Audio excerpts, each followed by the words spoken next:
All right, September 15th, Planning Board meeting will come to order at 7:08.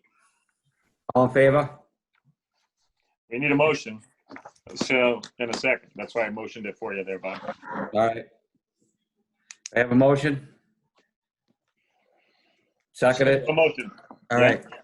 All in favor? Aye. Aye. Aye. Brad?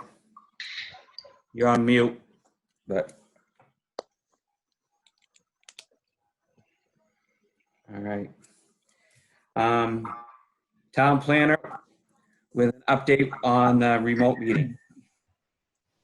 Thank you, Mr. Chairman. This open meeting of the Groveland Planning Board is being conducted remotely, consistent with Governor Baker's executive order of March 12, 2020, due to the current state of emergency in the Commonwealth due to the outbreak of the COVID-19 virus. In order to mitigate the transmission of the COVID-19 virus, we have been advised and directed by the Commonwealth to suspend public gatherings, and as such, the governor's order suspends the requirement of the open meeting law to have all meetings in a publicly accessible physical location. Further, all members of public bodies are allowed and encouraged to participate remotely.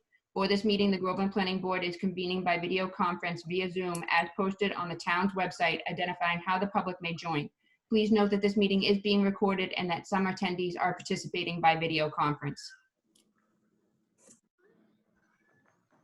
Okay, thank you.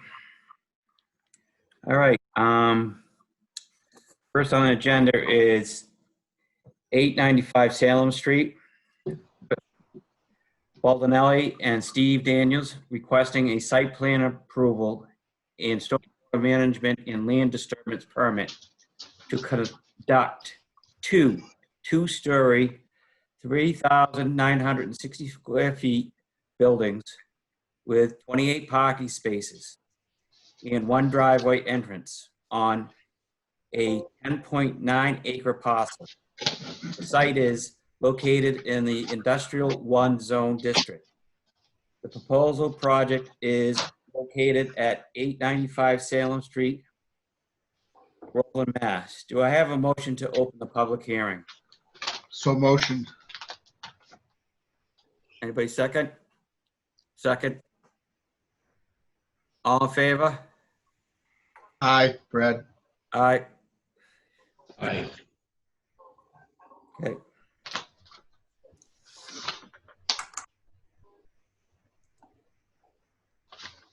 Okay, does anybody want to speak on this? Yes, Mr. Chairman, Mitchell Croner, attorney for the applicant. I reside in Groveland. We also have Phil Henry, who's also a Groveland resident, is the engineer for Civil Design Group. And the two applicants, Rob Baldini and Steve Daniels, are both longtime Groveland residents and businessmen. Steve has an electrical business, as many of you may know, and Rob has a plumbing and heating business. So a brief overview of the project. It's going to be held in a condominium form of ownership. Each business will have their own building. It'll be an office building with inside storage.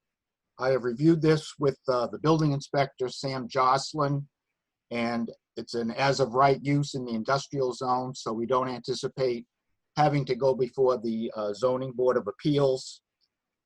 Phil will explain several months were spent going through Conservation Commission and Natural Heritage, and he'll give you more detail on that with the site. So he will be presenting the site plan approval process as well as the stormwater management. So why don't I turn it over to Phil right now. Thank you, Mitch. For the record, my name is Phil Henry with Civil Design Group. We are the civil engineers on this property. I guess what I'd like to do is give a brief overview, high level, and then I'm happy to answer any specific inquiries.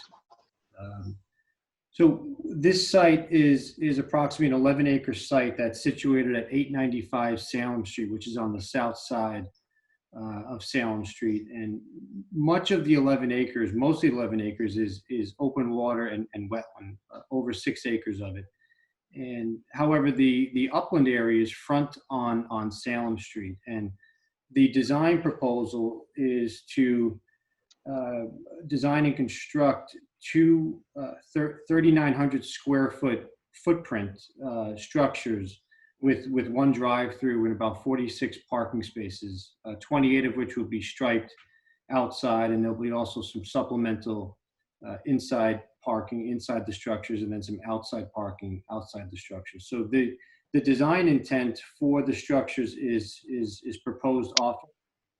Steve and Rob intend to move their businesses to this office or to this location, which, as you know, as I'm sure you're familiar with their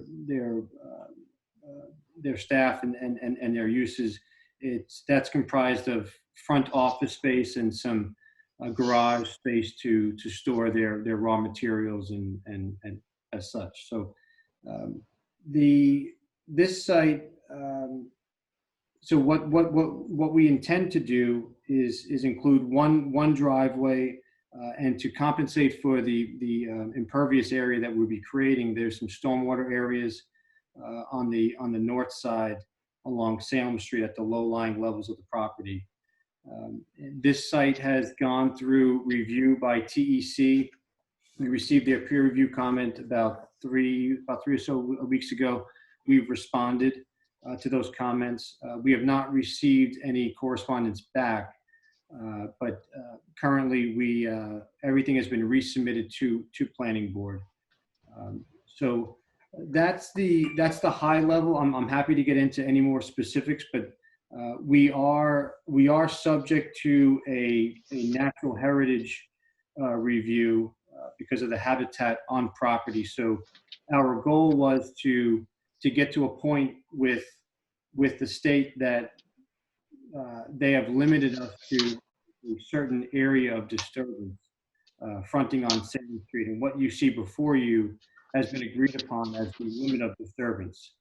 However, we have not taken that next step and officially got an approval from the state, because we wanted to get through at least one hearing with the Planning Board to see if there were any substantial changes that would be required. So subsequent to this hearing, we will be submitting a formal application to the state for a formal no-take or conditional no-take with regards to habitat review. So with that, I'm happy to answer any specific questions about the project.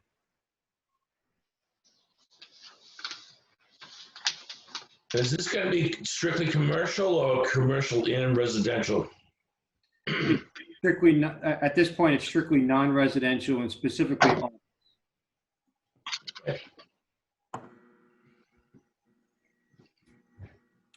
I think you're on mute, Wally.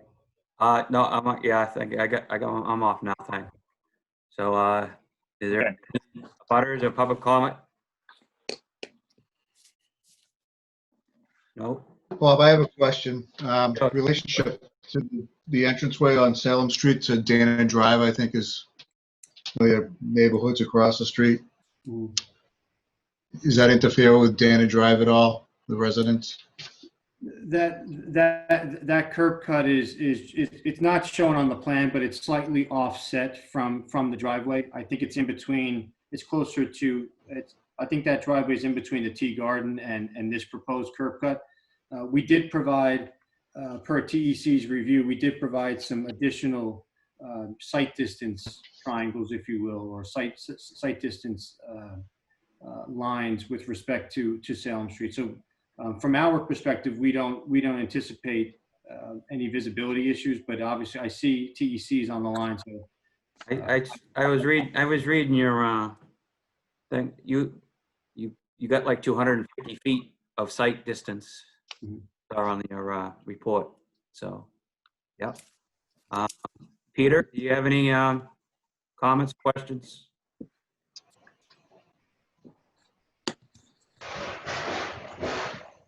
Good evening, Mr. Chairman. Peter Ellison with TEC here. TEC did perform an initial peer review, and I was able to do the response to comments from Civil Design Group today. And I think in general, I had maybe 20 or so comments. 90% of them have been addressed by the applicant. I think in general, it's a well laid out site, and it's well designed. To speak to the access, I think there's a single driveway with plenty of sight distance in both directions. So I think it's a safe driveway access point onto Salem Street. Did have a few stormwater comments that have been addressed. I think the only two items that are kind of open-ended in my eyes, and the board should probably discuss them, are the parking and the earthwork analysis that was submitted. Phil, one question that I do have for you in terms of parking, I think I understand the overall demand at the site is your guys are going to be fine as far as what you're providing. However, do the plans indicate that by zoning you would need 61 spaces? Is that accurate? Yeah, that's if you interpret the zoning literally, because there's a clause in the bylaw that general business use is 1 space per 300 plus 1 space per anticipated employee. Yeah. And on this site is unique in the sense that a professional office of this kind doesn't really have a lot of visitors. It's not a business sense in the sense that it's a retail facility. So we would argue that those two provisions on this site are redundant, but nonetheless, per your comment, I wanted to lay out what we thought if we interpret the zoning, what it required, which would be 61 spaces. We then got more detailed, if you will, with respect to the parking that's been proposed. So as you can see, there's 28 spaces striped outside, but however, 2/3 of the first story are going to be a garage space, if you will, which can fit a number of vehicles. Plus, there is a substantial driveway between the back of the building and those striped spaces, which will allow for additional outside vehicle spacing, van spacing. So I guess, in strict compliance with the bylaw, you can make an argument that we do not comply with the bylaw, but I had added that, anecdotally or anticipated where the use is expected to generate less than 40 spaces, of which we're providing 46. So if there's a procedural matter that we need to go through, we obviously would go through that process. But that I just offered what I thought if we interpreted it in strict compliance. Yeah, I tend to agree with Civil Design Group, Mr. Chairman. As far as the overall demand, I think they have plenty of parking available at the site. However, in order to, dot I's and cross T's, there may be some kind of reduction in parking that needs to be granted by the board in order for it to be, a formal approval. Yep, that's fine. As I was reading through the papers, I think they did a very good job answering our questions and did a great job of laying out the site and everything also. So, Mr. Chairman, if I could ask one question. Yeah. I'm not familiar with the operation, but is there a height limitation, or do they meet the requirements as far as the height? Yeah, the height requirement in the industrial zone is 35 feet, and the proposed building is proposed to be less than 35 feet. Thank you. That answers my question. And I just have a couple of quick ones. What was the application date? When did you guys first file with us? Roughly. Yeah, it was back middle of June. So we've Okay. signed an extension with Okay. Yeah. everything. Okay. So we should be okay. Rebecca can speak to that, but I think we're okay with that. We did file an extension, Wally. Okay, and it was just the stormwater management and land disturbance permit. That's it. Well, site plan approval. Site plan approval. Okay, that was my question. So I think under the site plan approval, I think, Bob, we can give the waiver for the parking, and I completely agree with how they did the mathematics, and just because knowing the businesses, there isn't any retail storefront. It's just drop off and guys go to work. Yeah, so it's real easy. on that. And then the remaining 6 acres, if I heard that number right, is that just going to Concom or is that just sitting there? Or? No, it's not going to conservation or in any restriction. It's basically going to remain a resource area. Okay. Under the ownership of 895 of the applicant of the LLC. Yeah. Okay, that's fine. That works out well. Those are my only questions. That sounds like a great idea. I'm sure it's going to be a big improvement knowing where these two guys operate from now. It's going to be a good asset for them and for the town, and good use for that property. Can I get a motion to have a waiver on the parking? So motion to reduce the parking. Mr. Chair, I wouldn't necessarily say a waiver in parking as much as I would that we condition as part of a decision that they are allowed a reduction in parking per what is required under the zoning bylaw, with language in there to protect the town if these tenants were to leave or if they were to add additional tenants to those structures, so that we can make sure that the future use of this building, whether it stays in the same owners or changes, is protected and under the purview of the planning board. If I may impose upon the board to consider that. So motion with the exact language. Exactly. Second. All in favor? Aye. Aye. Aye. Okay. So, Steve and Rob, you have any questions or anything you want to input on it? No, we appreciate you guys' input on this. Thank you. Okay. Okay. We need a motion to Accept the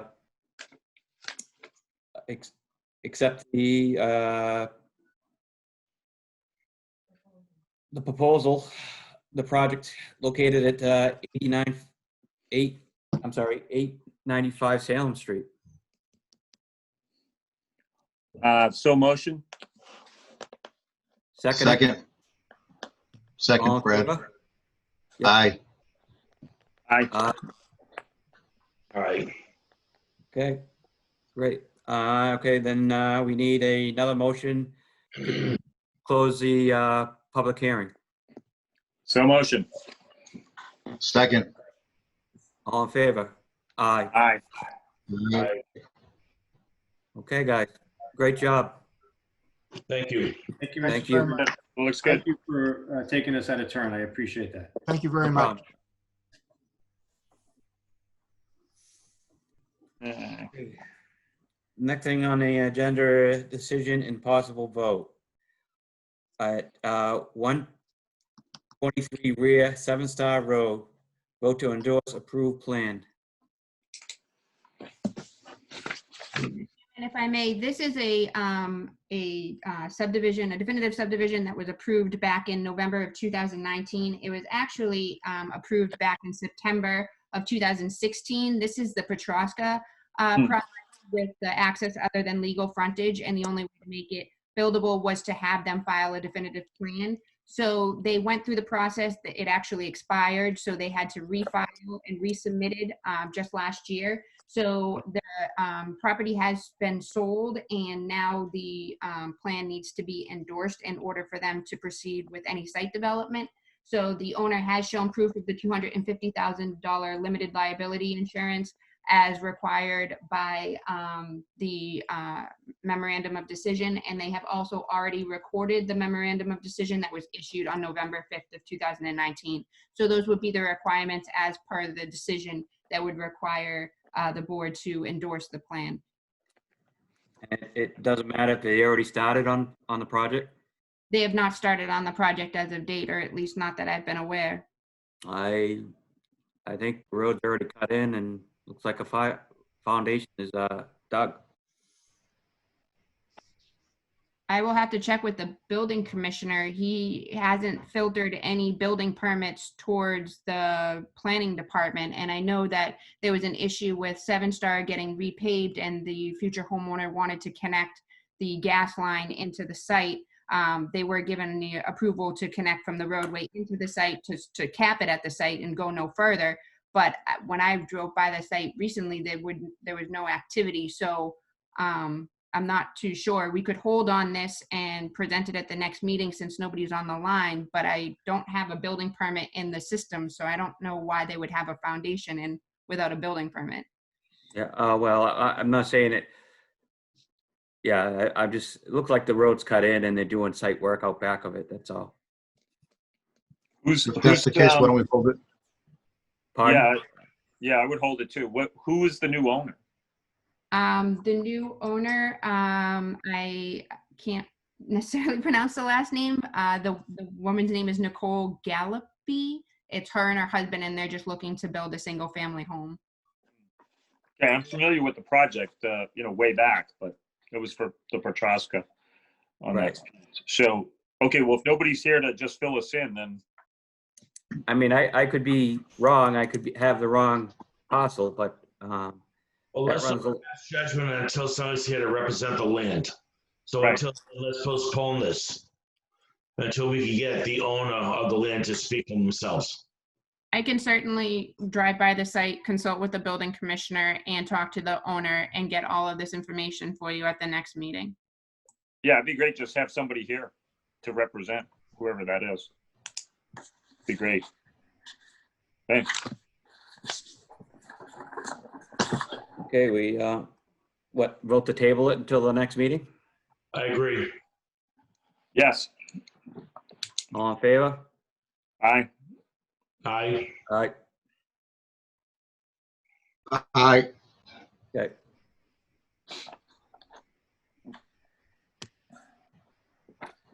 Okay, next thing on the agenda is, violation of stormwater management and land disturbance bylaw, Atwood Estates.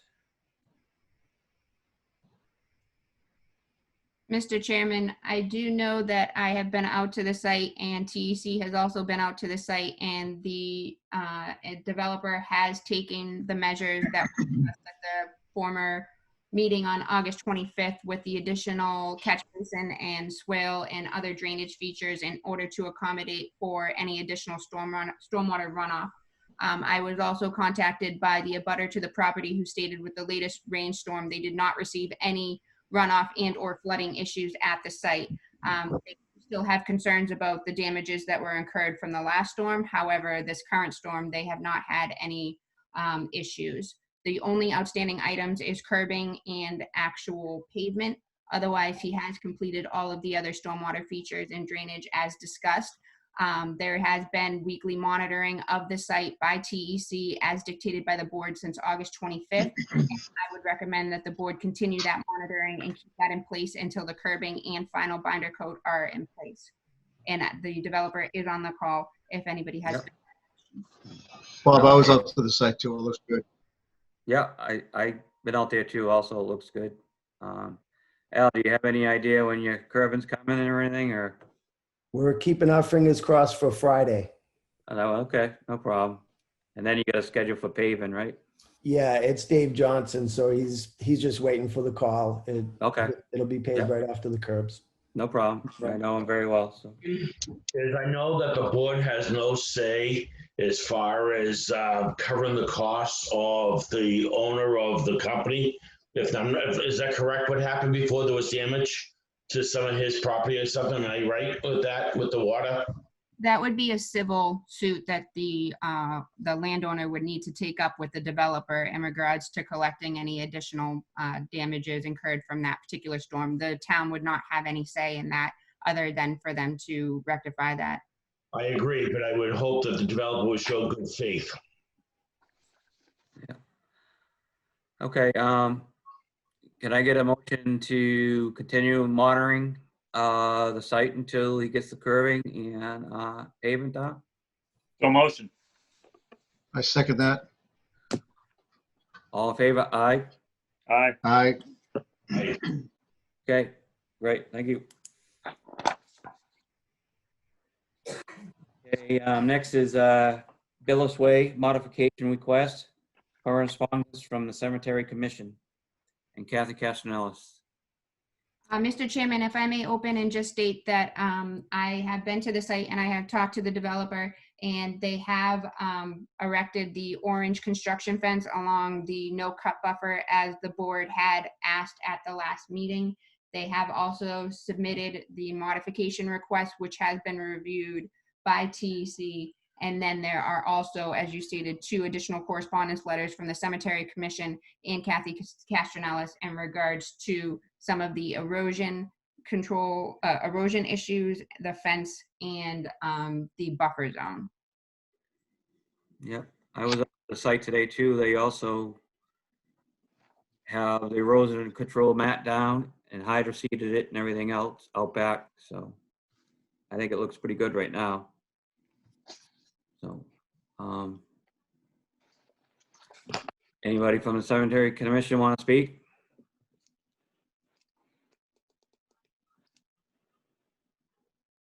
Hi, it's Mike Castellanos with the Cemetery Commissioners. My chairman's also online here as well.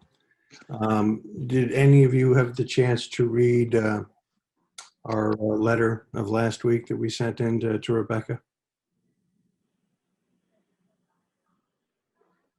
I'm sorry, I didn't see it. Oh, no one read it? Okay. Why don't you give us a synopsis? It was part of the packet that was provided to you when I was sent out the agenda, and also was Okay. in the staff memo that was sent to you earlier today. Okay, but what, again, give us a quick synopsis, please. Okay, I'll just hit the highlights of what our concerns are at this point. I have to say, having watched the meeting after the fact, there seemed to be a lot of contradictory statements that were made and some assumptions that perhaps were made on our part, the commission that is. But our understanding was very different from a lot of the statements that were made about the agreements that were in place that we had agreed upon. First of all, there's really nothing in writing from us. This was never nailed down, but we were under a lot of assumptions from the previous developer. And that's what we've been going off of. We did have that brief meeting with with Al back in, I think it was December. But again, there's some inconsistencies here with regard to no-cut zones, maintaining the canopy coverage with mature and/or historical trees, fencing. And our concerns are that, and again, I got another letter today that was copied to me that validates our position on a number of these items. Replanting of trees, fencing, a no-cut zone where last week, or your last meeting, you stated that there was no cut zone in place, particularly on lot number 3. Our understanding from our last meeting was that the no-cut zone essentially extends along the entire property line of the cemetery on that west side. And there were statements made during your last meeting that contradicted that. However, the letter that I got today from Peter, and this was copied to me, seems to validate that indeed there is essentially a no-cut zone along the entire line. So I don't know why we're going back and forth on this. I will say that a lot of the trees, we were supposed to do a site walk. That was part of our agreement to identify the mature trees, and that never occurred. And now it's obviously too late. All those trees were taken down. And it appears they were taken down right on the 15-foot markers. You can see some of the stakes that were in place right now with stumps next to them. And it wouldn't be so bad if it was some of the smaller trees, but if you've been out there and visited the site, we've destroyed the canopy of natural tree covers in that whole area, particularly down on the river and towards lot number 3. And that was certainly disturbing to us. And again, our intention was to walk the site and identify the trees, but obviously it didn't occur.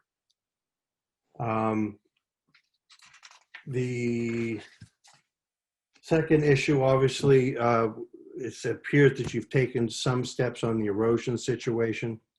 I can tell you that we've obviously had natural runoff, particularly on the Lot 3 and the cul-de-sac area, that has occurred there. But with the development cutting into that hill, it's obviously affected the integrity of that whole slope to the extent that we're concerned that graves will be impacted because the grave line of our plots go right along that whole tree line up there.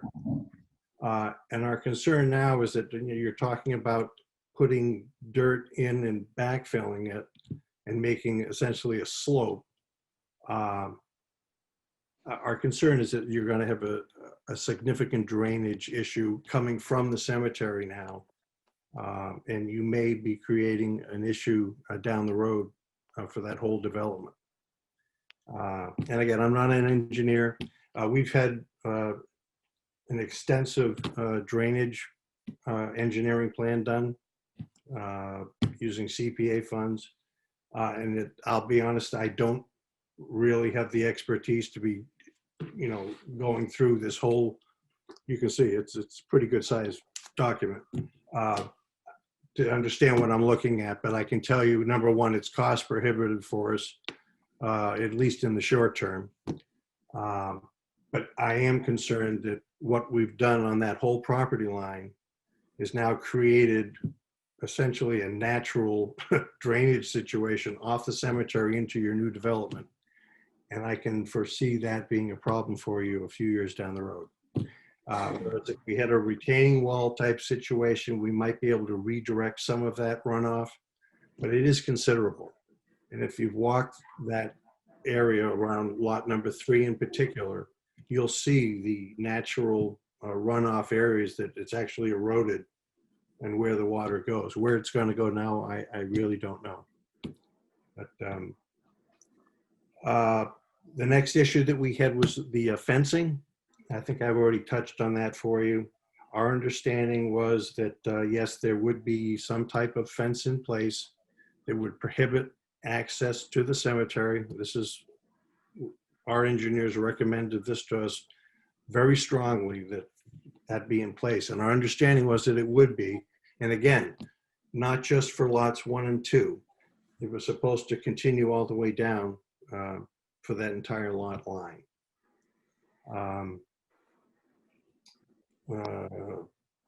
And the type of fencing, we're maybe splitting hairs here. With the original developer, the intention was to try to honor the historical nature and aspect of the cemetery with something that matched well or blended in well with the cemetery along that line. Stone or wrought iron?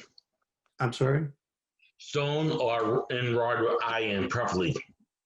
Well, that I'll be honest, when this whole thing started, our chairman, who's since retired at the time, had been looking at a historically accurate fence, which was the wrought iron. If you've been to Georgetown to their cemetery, headed out to 95, you've seen it.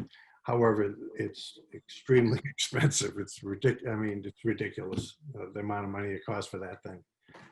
We understand that that's probably not a feasible thing to be doing, but something that at least would, again, look okay and blend in well with our cemetery, as well as provide that security that we need from people just coming up into the back ends and edges of the cemetery, coming in at will. And that's the other issue with the retaining wall versus a natural slope. Quite honestly, a slope is just going to allow people to come up the slope and walk into the cemetery at will. We'd like to prevent that if we can. We're trying to protect our borders, which is our charge, as explained to us by our engineers. We really need to honor that as best we can. And the final issue, and again, this is somewhat minor, but we have had complaints from people during burials with noise. And I know the developer has been trying to do, I guess, the best he can with that. I will say that the one that was last reported to us, the excavating equipment stopped, which obviously was the big one.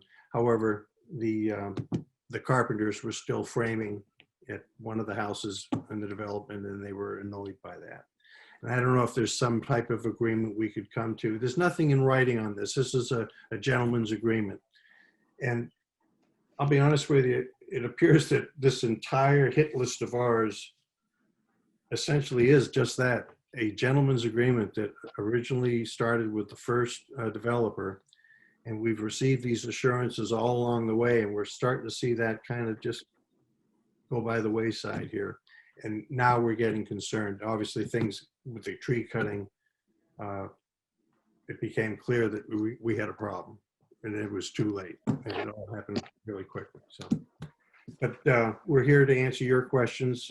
I hope I'm clarifying our issues well enough for you to understand what we're talking about.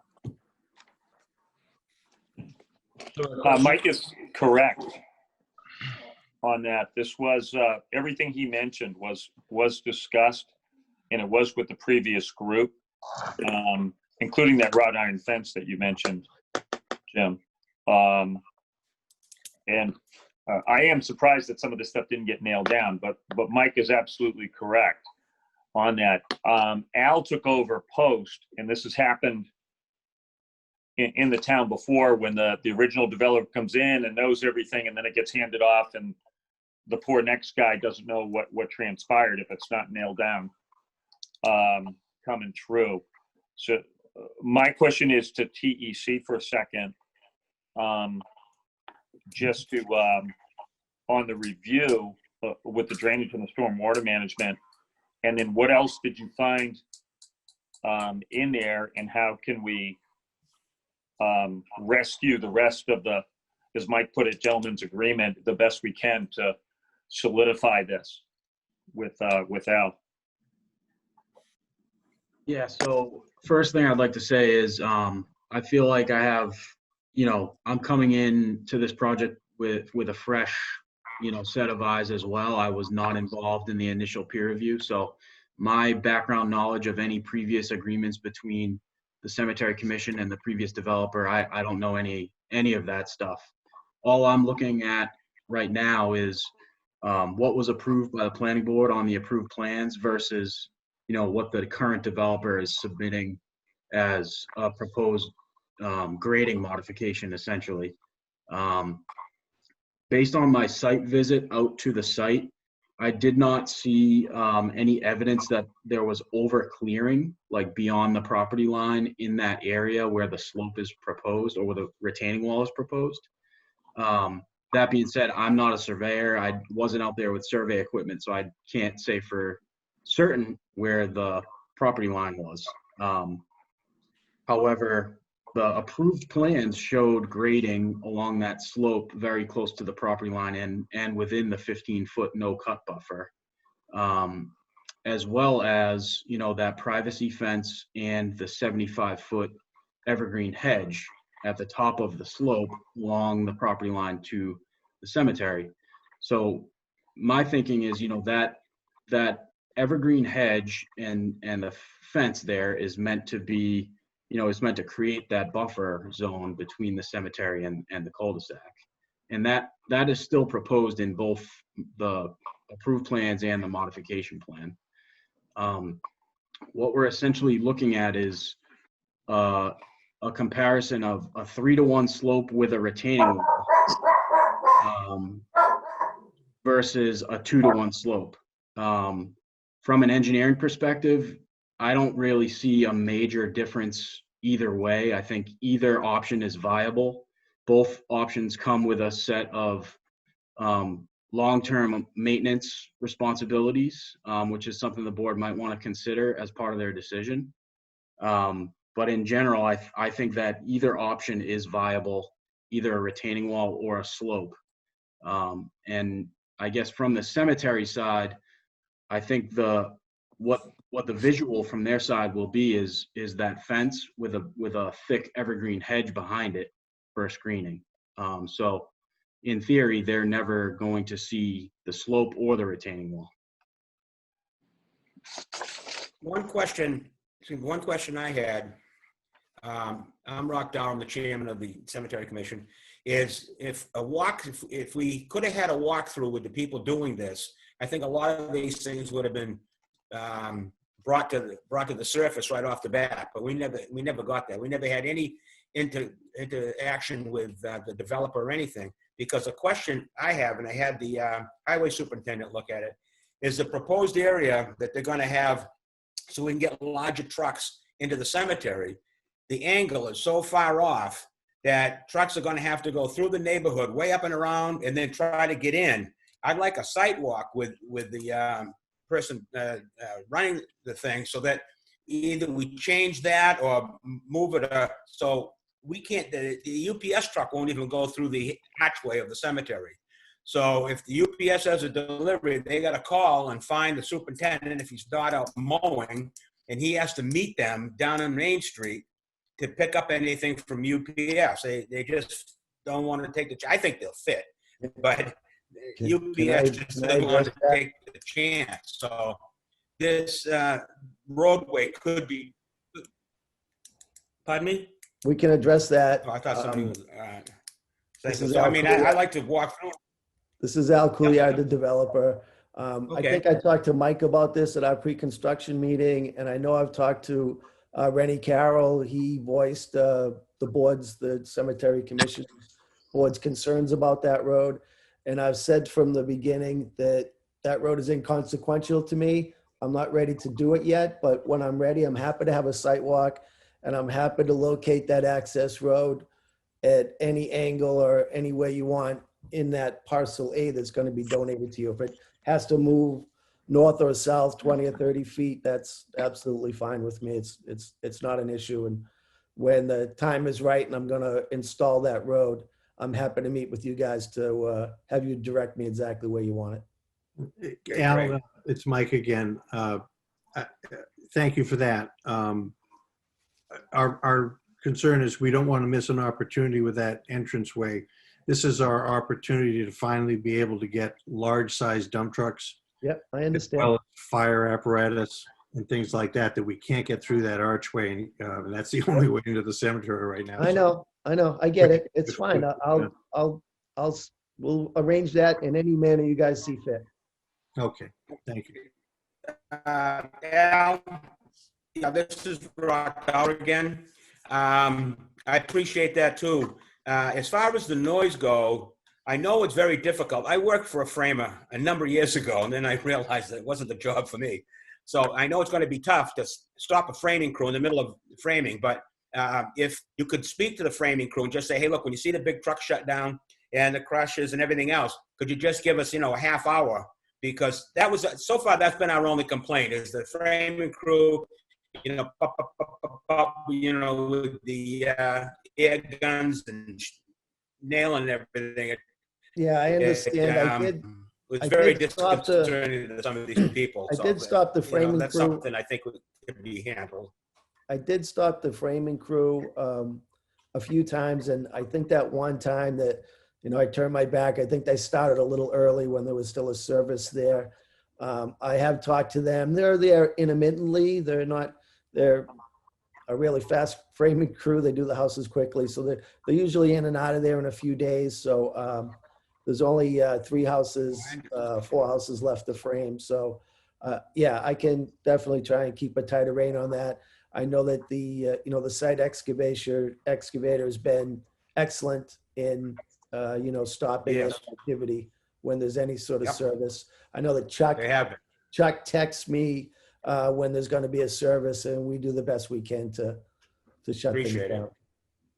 Thank you. Peter, it's Mike Castronellis again. I was very pleased to read your recent letter. That's what was talking to me today. But you put to bed a number of the fencing issues in this letter, and I believe you sent it to Rebecca.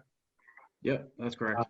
But again, this contradicts what went down at your last meeting about lot lines and cut zones and everything. That's, I, but I'm pleased to see this in writing as opposed Yeah, to. and I can clarify, so as far as the cut zones go, there is a 20-foot no-cut buffer easement along lots 1 and 2. Parcel A, which is to be donated or deeded to the town of Groveland, does not have a no-cut zone on it. Right. and Again, that's then- on the other side of the cemetery, or I'm sorry, it doesn't impact the cemetery. It is adjacent to the cemetery, parcel A. A? Yeah, it is. Unusable. Yes, you're right. The A is the first, yes, I'm sorry. Yeah, it's an oddly shaped lot right on the corner of the cemetery.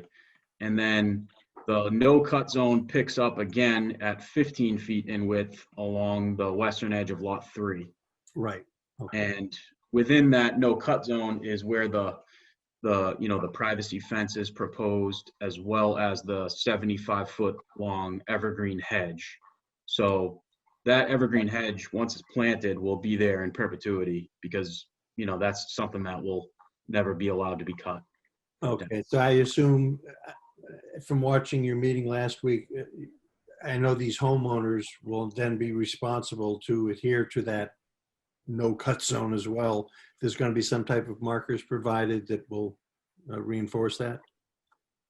That was something that was bounced around at the last meeting. I don't think there was ever a final determination, but I think what we discussed was maybe some placards, at a evenly spaced distance along the no cut buffer, so that the property owners are aware that it's there. That's something that I've seen in other communities to delineate like a buffer zone to a wetland, a 25-foot no disturb zone where they'll place placards every 50 feet along that buffer zone just to alert the owners, for as long as the land is there, they'll know it's there. it's Well, it's also in their deeds. And it's It in is the a- deeds. Yeah, but Good.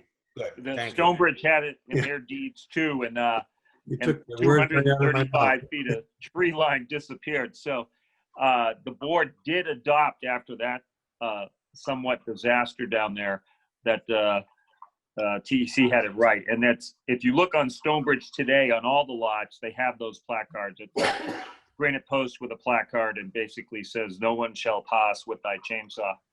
And that's in there. We adopted that after that. So that's pretty standard. That should have been in there too. I'd like to ask a question on the, so what is going to be the final decision? A sloped area over there or a retaining wall? Anybody?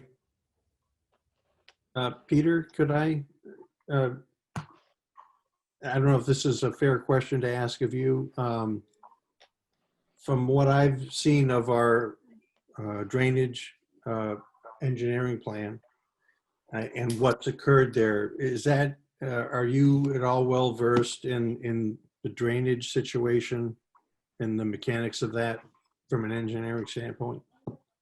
I think to a certain extent, I haven't seen the document that you are referring to in full detail, Mhm. but I think in general, either solution, the 3-to-1 slope with the retaining wall or the 2-to-1 slope will not have a substantial change to the hydrologic conditions out there. Water's still going to flow down that hill and toward the cul-de-sac, the drainage system in that cul-de-sac.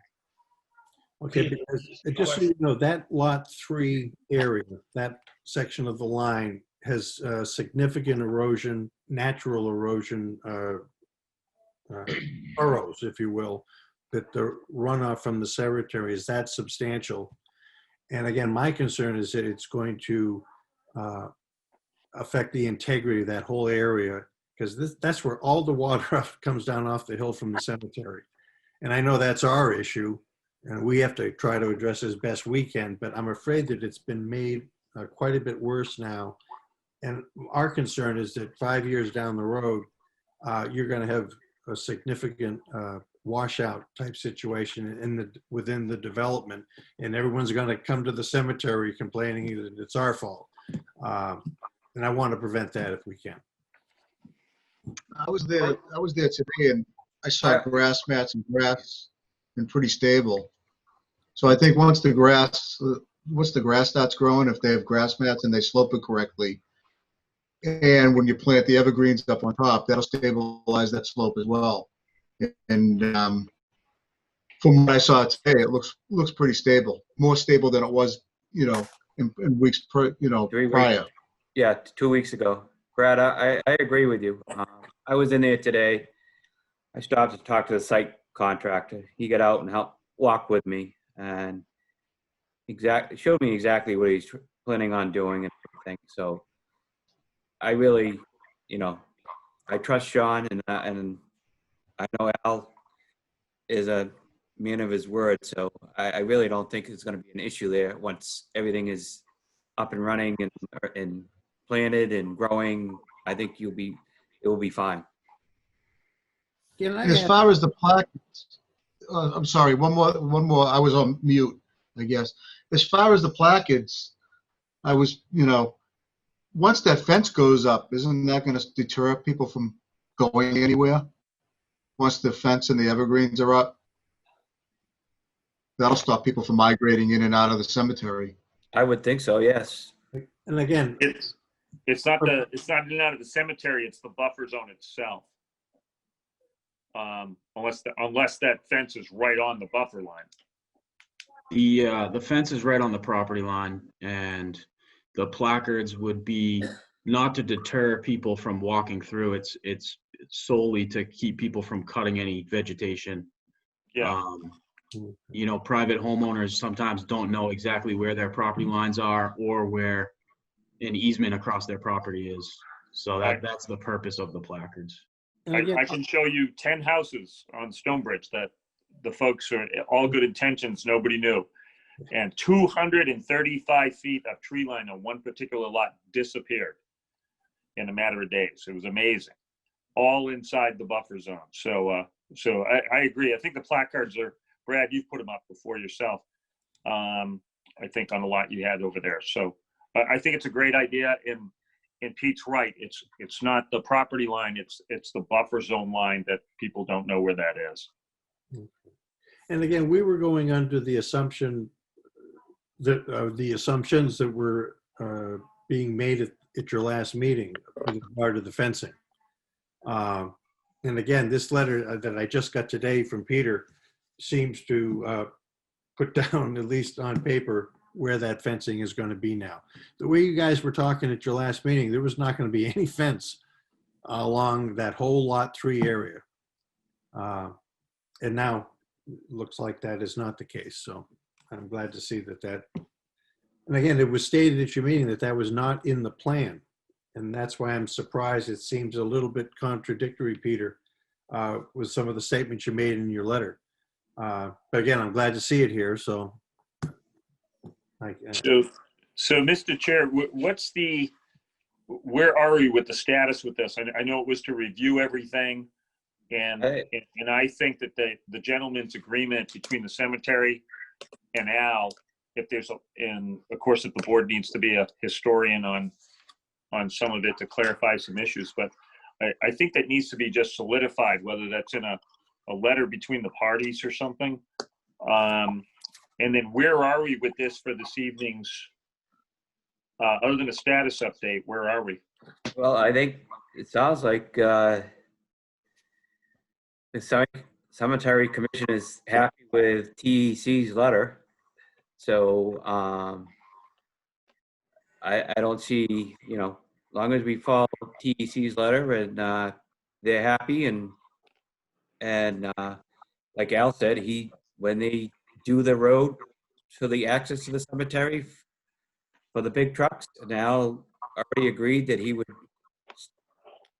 lay it out for them or help them whatever they want to do. I don't see any issues right now. Well, Mr. Chairman, if I could, you're saying it's been my statements essentially showing approval for this letter from Peter. I defer to my chairman, Chief Dower, if he has any concerns with the letter that he'd like to to bring forth. I just want to make sure I'm not speaking out of turn. No, you're not. I agree that this answered a lot of our questions, getting, going back to what was said before. And if they follow along with what we thought we were getting, is what this letter shows, I have no problem, especially if we could do a walk around with Al sometime, or just get down there when that part of it's ready with the road.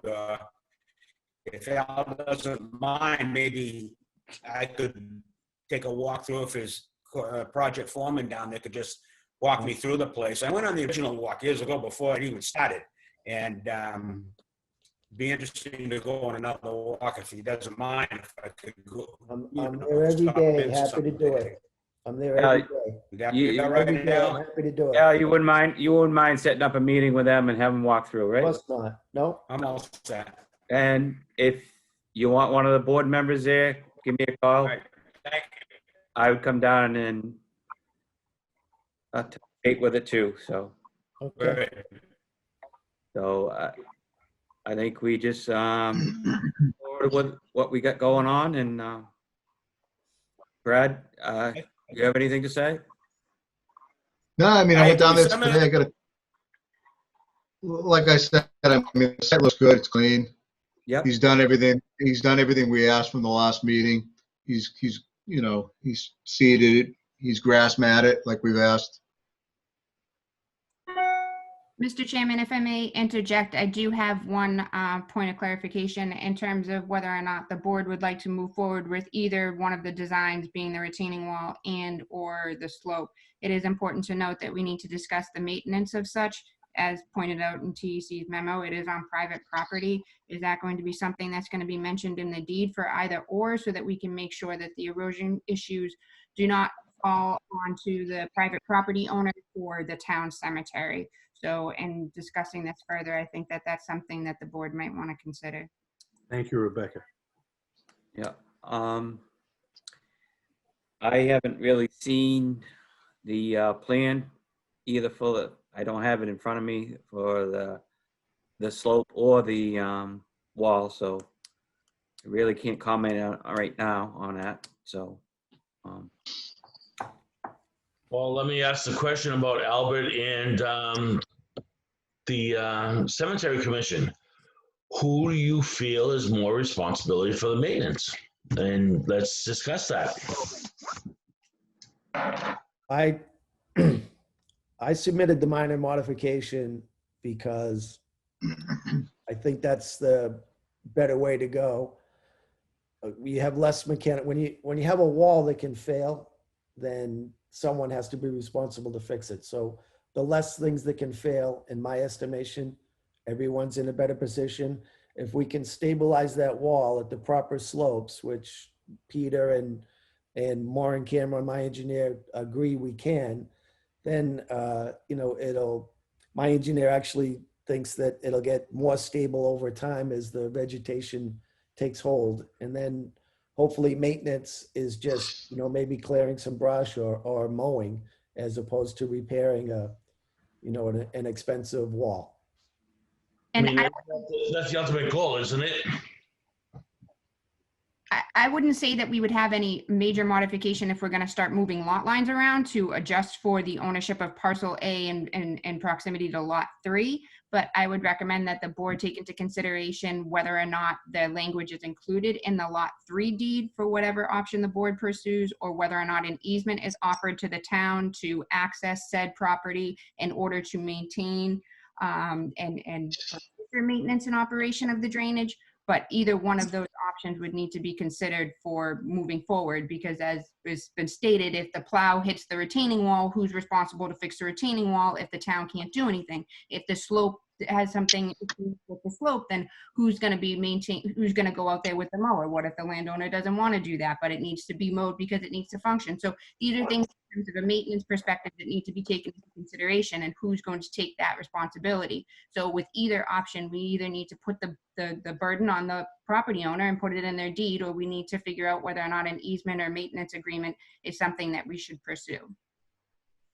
Also, who's going to maintain the fence? Those don't last forever. Mr. Chairman, that is also our concern too. Who owns this fence and who's responsible for the upkeep of it?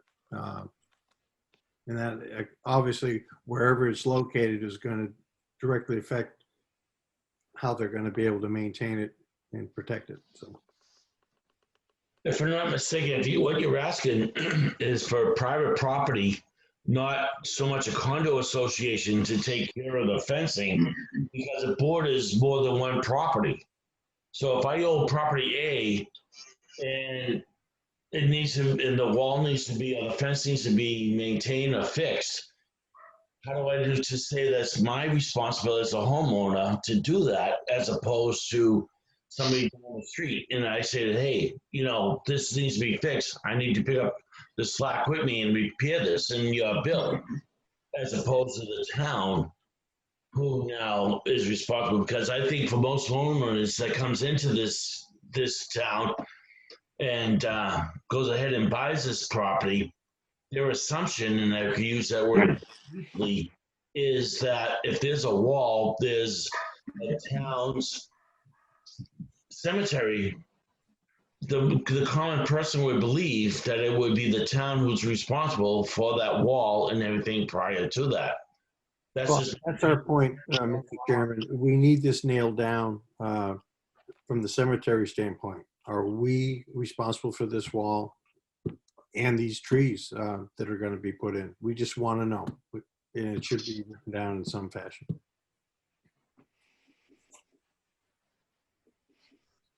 I think, you know what? I think moving forward with this, I think probably the town, this would be put on the town. I mean, they have a cemetery side that they would have to take care of the evergreens. If they grow wild or you guys want to trim them, and then maintenance of the fence, you can't put that on a homeowner and expect him, God forbid, if we're in another pandemic and people lose their job, you're going to put it on the homeowner to fix the fence or to redo the fence. I think it's probably going to be the town. I kind of agree. It is all benefiting the cemetery. So, I mean, we don't have a problem with this. We just want it, if all right, homeowners, and they come and say, hey, don't you? No, that's fine. No, that's what we're trying to iron out right now. I mean, who's responsible for it? And, that's what we're. But I will say, moving forward, from us as a planning board, I think that we have to take onus of making sure that the town has a maintenance plan and will maintain what we approve for them to maintain. So I think Rennie would have to be on board, or anybody after him, just to make sure that they're going to follow through with this. And I think Rebecca and I had that conversation as well. Right, Rebecca? Mr. Chairman? Yes.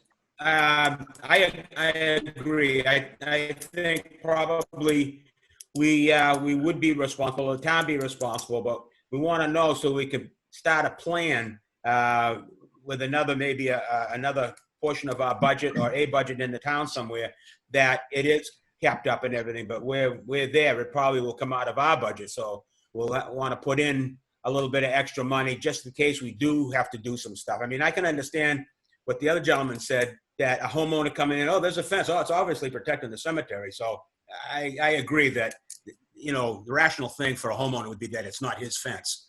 If we get a fence, I'm happy. Yep. Yeah, I think what we typically would do with the subdivision is we have a maintenance bond that carries for a couple of years for the drainage and a few other things, just to make sure. And then the town takes it over. And on this particular case, before the fence is turned over to the town or the cemetery, just make sure it's up vertical and everything is secure. And it's just like all the catch basins drained and the sumps cleaned out before it gets turned over to the town. But yeah, I'm in agreement that the town would have to pick up after the installation just to make sure that it's kept up the way you guys want it. So, Well, vertical's a good start. yeah. So I have a question that I have Adam Costa here, Attorney Costa. Maybe Adam, you can speak to how we would accomplish adding an easement to this plan, allowing the cemetery commission to maintain a fence that's not going to actually be on their property. Thank you, Al, Mr. Chair, members of the board. You all know me. I've been before you previously. In fact, you might recall, for those of you who have been on the board for a few years, hard to believe it's been about 4.5 years, but I represented the Billises when the Billis Way subdivision first came before you, initially as a preliminary plan and then subsequently as a definitive plan for the better part of 2.5 years, I think, that process took start to finish. To your question, Al, I think it's relatively simple to do. I don't think it's necessary to modify the plan per se. You could, but you could also simply, enter into an agreement with the board that when Lot 3 is conveyed, that there'll be an express provision in the deed that provides an easement to the town for purposes of maintenance, replacement, repairs, whatever might be necessary with respect to the portion of the fence that's on Lot 3. That's simple enough to do. I'm not sure. I don't think we ever even discussed that when this project was before the board on the definitive plan.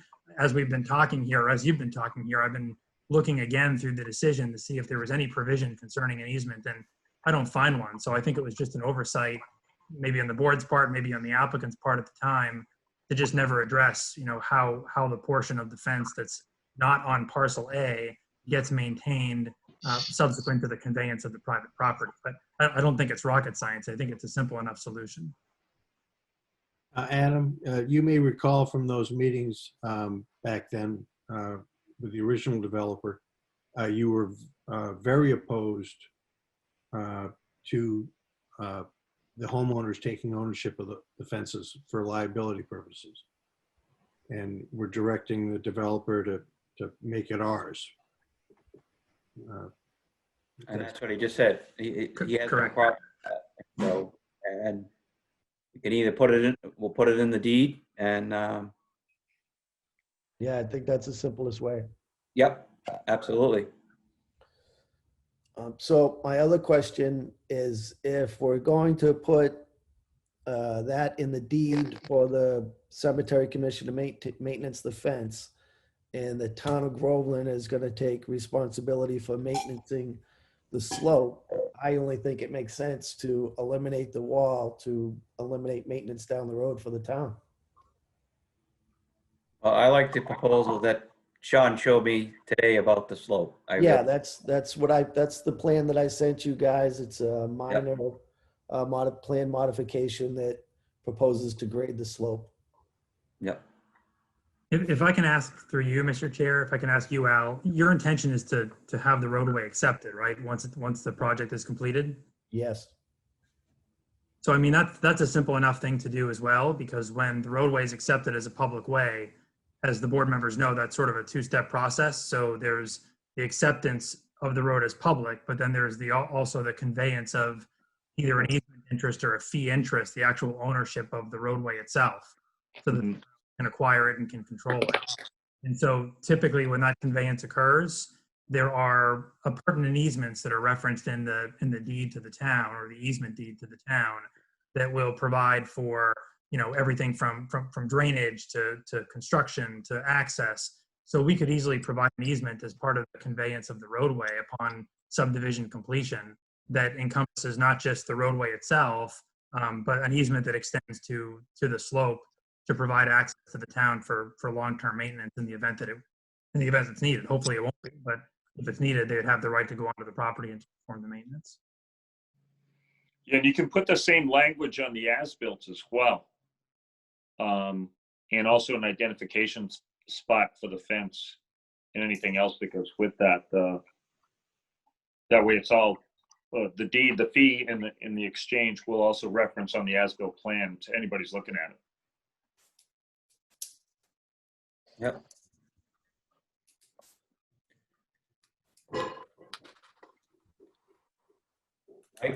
You have something? Anybody from the cemetery? Are you guys all happy? So far, so far. But So far? I'll So do we have I'll defer to Chief Tower. Go ahead, Brad. so do you, I think we have an agreement. I think so. We kind of need some sort of a motion. Anybody want to make a motion? What are we doing with the, are we accepting the minor?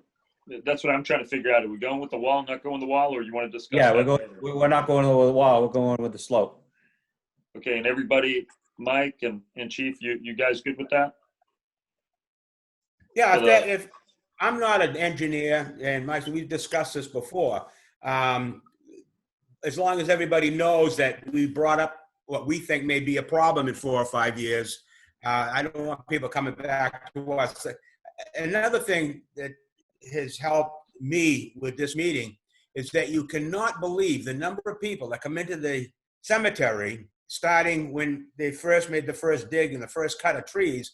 People are looking over like, what the heck's going on over there next to us? And they're putting in a subdivision. When did this come about? As I know, a couple of years ago. You know, people just don't understand, and then they see what's going on. And so now I can explain what's going on a little bit better to the people that come in here and give them an idea of what's going to happen, and that we are looking for the best interest of the cemetery. Are we to vote on whether it's a minor mod or to accept the mod tonight, Rebecca? Is that what you have on here? Yes. Yeah, okay. So, and TEC says either way would work. And then, so I it's- like the way Sean explained it to me today and showed me how it was going to work. So that's why I'm with the modification request. okay. So we do have a mod, we do have a plan, we do have a review. So that's all the components. So then we need a motion to approve and consider it a minor mod. So do I have a motion? Also include the maintenance aspect of that as well. Absolutely. Yeah, in the approval, yeah. Yes. Yeah, and so motion, by the way. Thanks, Bob. Okay. So we have a motion to approve the modification request and a maintenance request for the town. So all in favor? Aye. Aye. I, Aye. Okay. So, So I'm happy to meet with you guys on the cemetery commission. Rebecca can forward you my cell phone number. I think Chuck already has my cell phone number. You could get it from Chuck and call me, and I'll make an arrangement at your convenience. I'm out there on the weekends too, so. I All even right. have your cell phones out. so I've got a question, Mr. Chair. yes. So how do we, this is going to come up, and I just want to make sure we're just crossing all the Ts and dotting our Is. What are we going to do about the limited tree cut in the future? Are we putting placards in what TEC recommended, or is that part of this motion as well? We didn't put it in the motion, but we. I've got no issues putting placards out there. Okay. I just don't want it to come out later. Why didn't you put the placards in and Yeah. have this discussion, and then the cemetery commission just to Well, come back to us and say Mr. you Chairman, didn't follow through with this. So So I don't Mr. think Chairman, my understanding is, forgive me, that you needed to vote that specifically, was my understanding. So let's vote it into, so a motion to follow standard that has been adopted, planning board protocol to protect the buffer zones with the placards. only on the side of the cemetery, I would say, yes. for the Yeah. limited tree cut. That's correct. Yeah, Rebecca always told me if it ain't right, it didn't happen. So let's, so there's the motion. Second it. All in favor? Aye. Aye. Aye. Okay. So everybody should be happy. So Very good. And thank you. Thanks, And the guys. Celtics Thanks, are, everyone. the Celtics. All right, we'll see you later, fellas. The Good night. Celtics are up by 3, by the way. Oh, good. Yeah. Thanks for the Oh, update. good. They were losing a second ago. I was Trying. looking. I'm multitasking tonight. I mean, you Al, just thank you. your head right Thank now. you. All right, we'll see you now. Bye. Next thing on the agenda is Benjamin Street Extension to Hula Homes. July 16th, 2020 field report.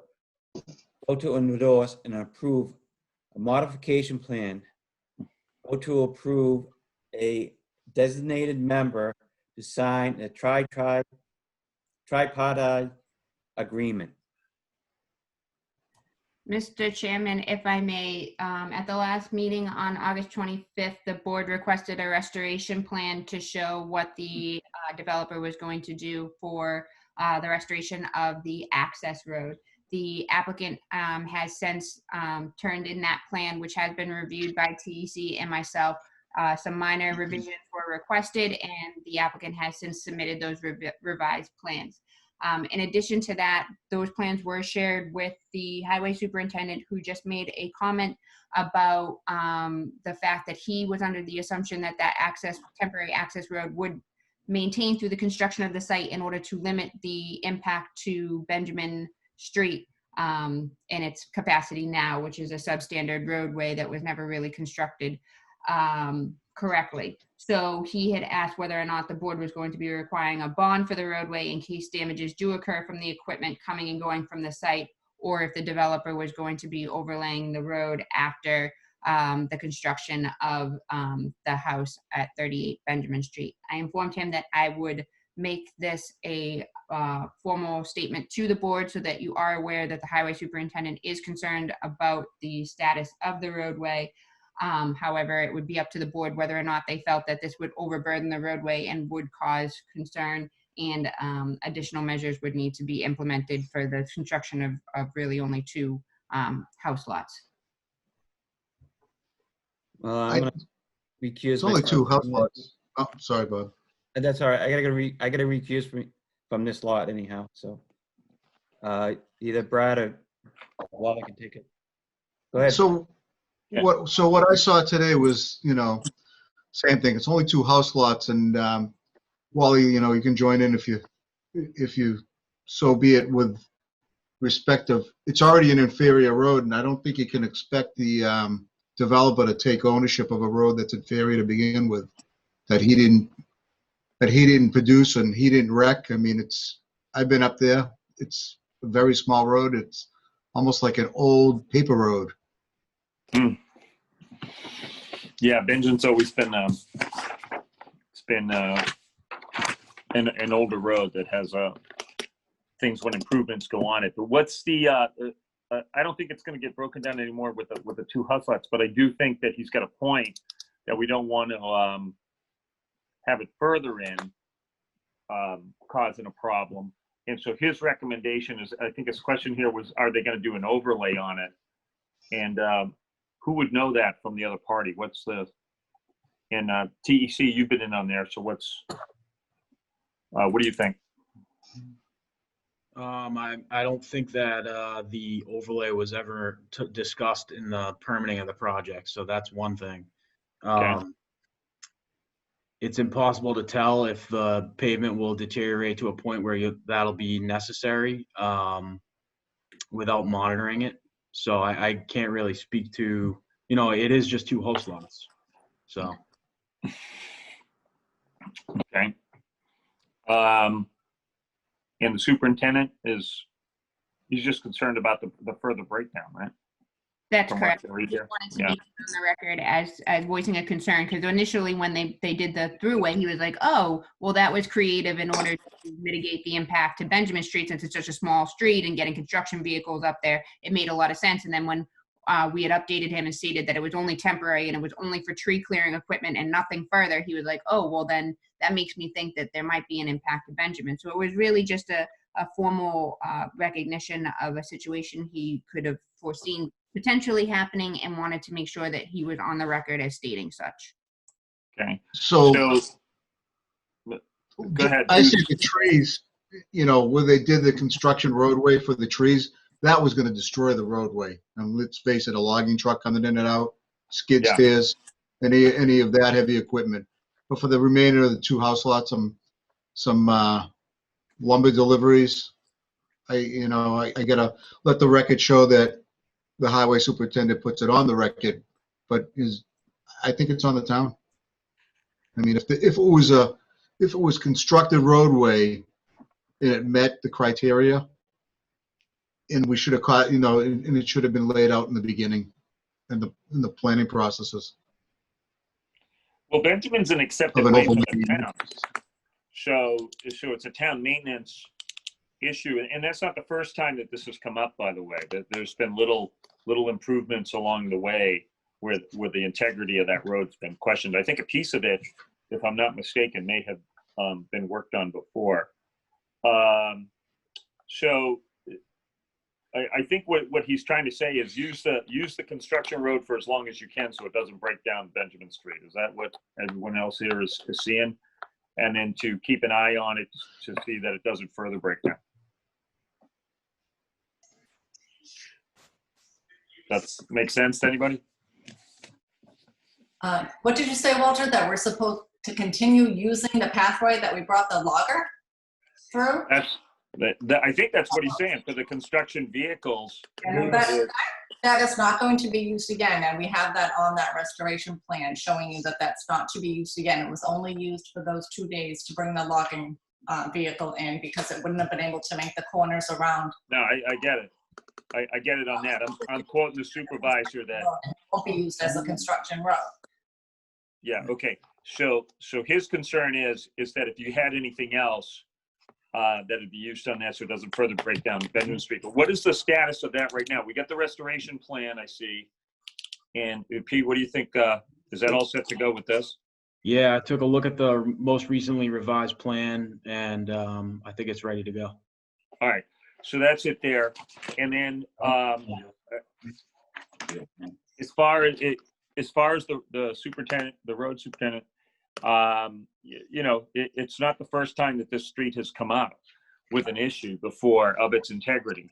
And you're right, a few regular trucks should be able to handle on a town accepted road. Although it is old and it was an old, I think those were old hunting lodges way back when, but going way back, and then the paper road status. So I believe that his comments stand, and if there needs to be an evaluation, perhaps he can do it and get back to the board as to what his plan is for that street. Bill. Please. Oh my God, we can't hear you. Oh my God. I know, Wally, you cut out. Oh, I did? Can Yeah. you hear me now? No, I'm still going good. All right. Yeah, I think we should get the highway superintendent to get in there and make his evaluation for the town, but not overburden in this case, the developer for further just bringing in some lumber trucks. Not me. Deliveries. Okay. Does that make So sense? he can go on record, but I don't think it's on the developers unless they do something malice. I mean, you know what I mean? Which I don't think is going to happen. Right. And that's where he's got to go do an evaluation of its current status and then just look at it at the end. And take it from there. Well, we can review it at that particular point in time. I'm not sure if he was here when we had other work done on Benjamin Street, other developers doing things in the past. So before us on this end is a vote to approve the restoration plan. So the issue before the board tonight there's two of them, three. One of them being to vote to endorse the plan that has been updated with the restoration plan showing the existing conditions as they currently exist, as opposed to what was originally submitted. And then there's a tripartite agreement that was established originally when they approved the project. It was for $119,000 as established by TEC. I did talk to TEC about that amount with the modification changes that were conducted. They felt as though that figure was still satisfactory. So I would need the board to approve the acceptance of that agreement and then designate a board member to sign it. And then ultimately, the third kind of up in the air is essentially once you endorse the plan, the cease and desist will officially be lifted. So I don't believe an official vote needed to be taken in that regard, but I think the endorsement of the plan or vote to endorse the plan would accomplish that. Okay, so the first thing we need to do is the motion for the modification of the plan with the restoration, approval of the plan with the restoration for the vote. So who wants to fly that? I think you just did. Okay, so motioned. Second. Second by Brad. Okay, all in favor? Aye. Where's Jim? Jim, you get a vote? Okay, he's an aye. Okay. All right, on that. Okay, so motion carries on the endorsement of the plan. Tri-part agreement, was that for 119,000? Did I hear that? That is correct. And they have drafted it and it was in your packet, the unsigned version. Okay. So motion to approve the tri-part agreement for 119,000. I second. All in favor? Aye. Aye. Aye. Okay, so that motion carries. All right. And then let's see, who's around to endorse that? Rebecca, what day did you want? If you I'll sign it. Thursday would be great if you guys could make yourself available, or I can stop by any of the houses in Groveland that you reside in, so it can make it easier for you.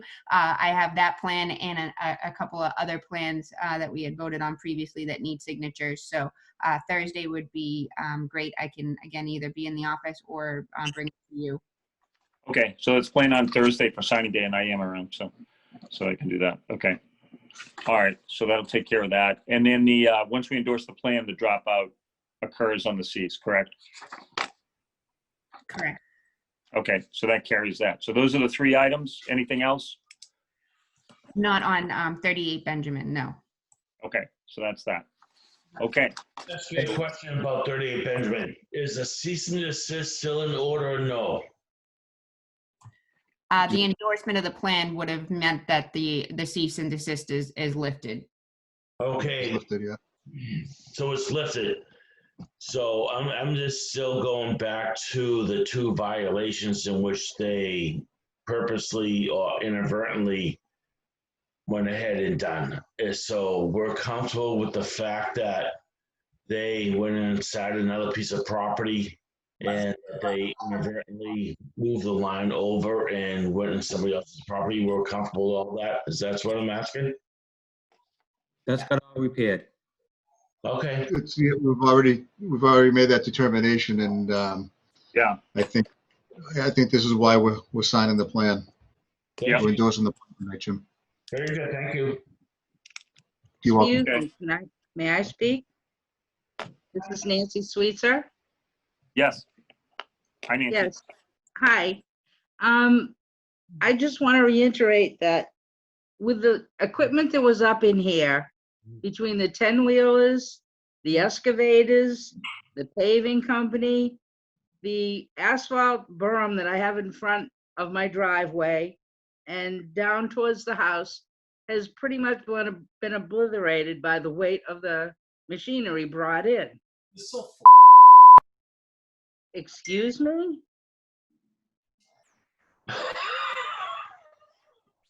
Yeah. Continue on, Nancy. Well, Steve did come down and put 2 hay bales out because it is flattened out there. So I guess I'm not full of whatever you think I am. That was not intended. But basically, what I'm asking, possibly, when they're going to be bringing in more equipment, they're just breaking down the berm in front of my house. I live at the bottom of a hill. When the water comes down the hill, it's coming down at one heck of a rate. Now, if it would be possible when they bring the more equipment up here, if they could park on the other side of the road so as not to keep breaking down the berm in front of my house. Okay. We did discuss, if I'm not mistaken, the last meeting that they did talk about building up that berm for you. I understand they put hay bales and that's a temporary fix. And then they said that they were going to do something permanently.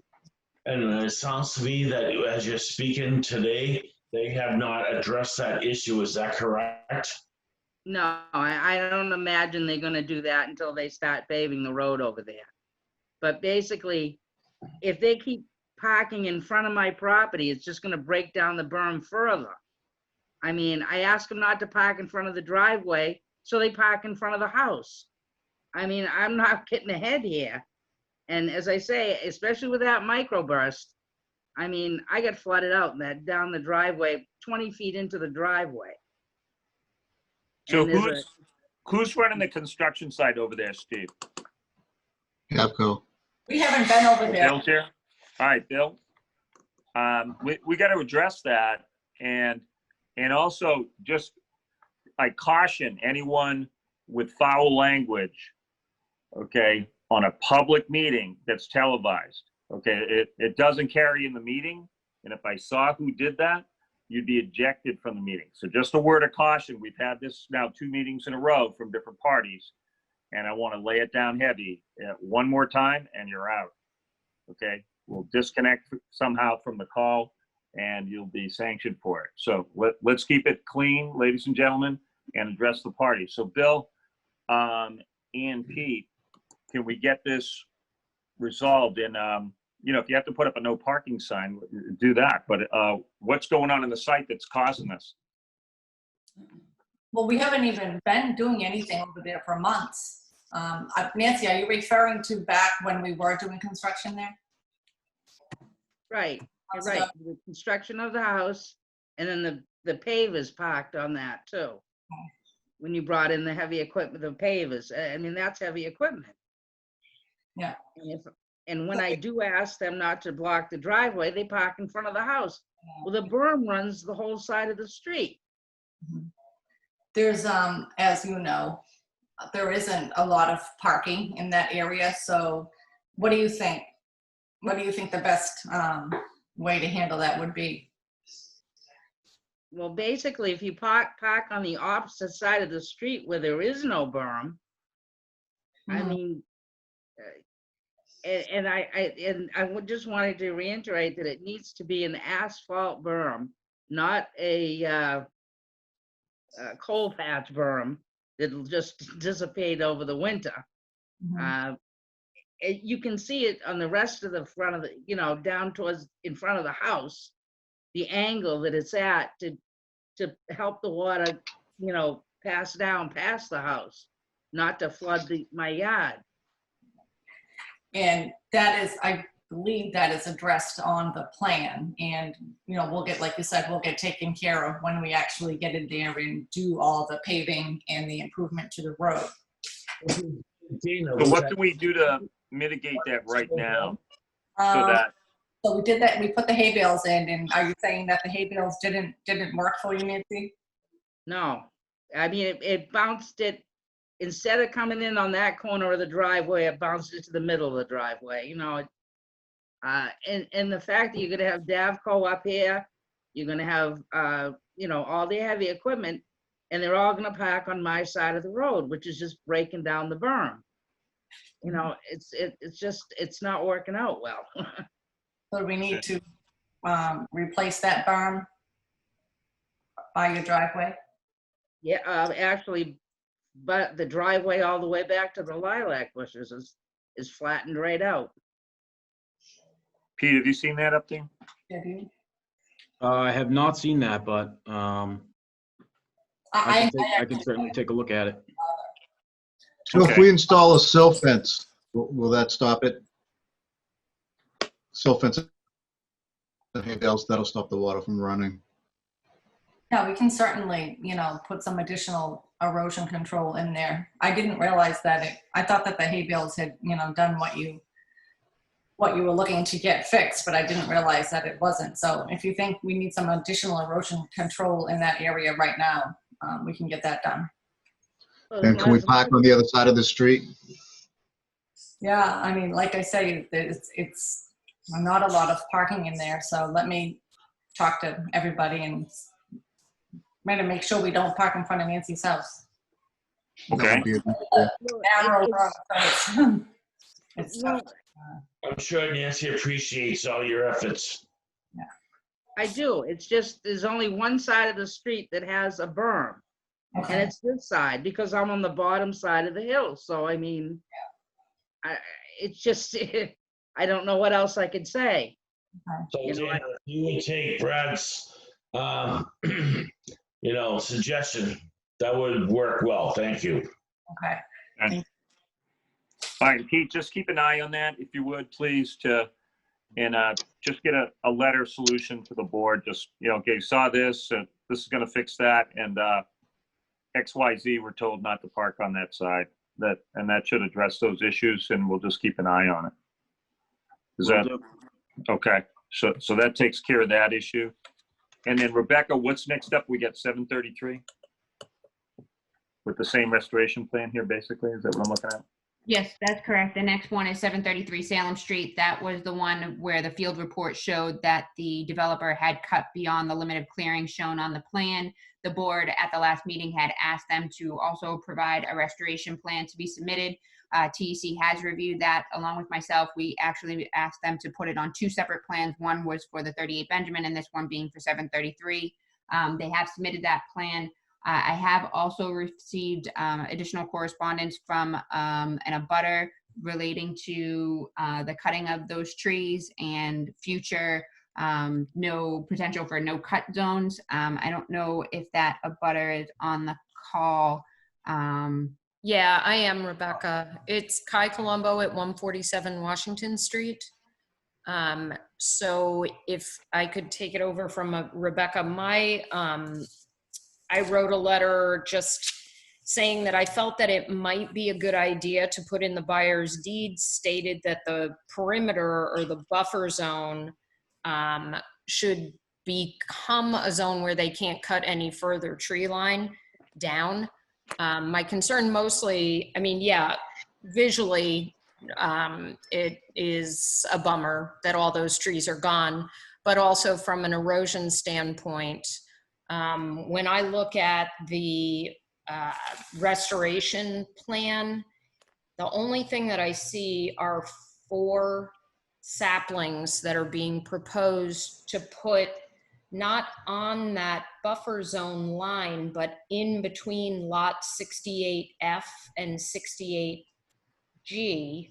which, that'll be nice for whoever buys to kind of separate those lots, but that's kind of more on I would think that's more landscaping than trying to create a zone where those trees are no longer taken down. Is that clear? Did I make that clear? Yeah, the buffer zone, and Pete, have you reviewed that specific piece of the restoration plan? And can you address that? Is there anything different? I did review that. Yep. And at the last meeting, the board discussed, the conversion of that area, which was previously showed as existing tree line or proposed tree line, and converting that to a landscape lawn area. And the developer added in 4 trees for additional landscaping in that area. All right. And then is this where we talked about, Rebecca, the standard language that came from the menu items on the board for the buffer zones to be addressed? That I think you found that language that we throw in everything just in case you get there and there's a couple of holes we have to fill. I'm not 100% sure on that because of the fact that it is a subdivision plan, and the subdivision plan does not reference any no-cut zones. So without having a no-cut zone established, we could ask them to plant as many trees as we want, but as soon as they sell that home, the homeowner has every right to clear every single tree up until that lot line. So it's kind of ill-perceived to tell the abutters that we're going to have a tree line and then not tell them at the same time that those trees could be removed. They may never be removed, but just like we saw on Sunset Circle, without having a no cut zone, that person can clear right up to the lot line, whereas others choose not to. Yeah, this is a buffer zone for the purpose of, and not for street shade trees, but for a buffer zone in between the lots as much as possible. And I agree with you on the no cut zone that's going to be delineated. We just talked about that on another subdivision.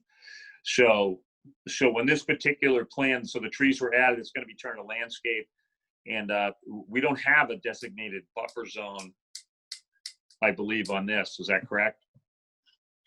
No. Yeah. No, That's Okay. correct. It wasn't Okay. a buffer.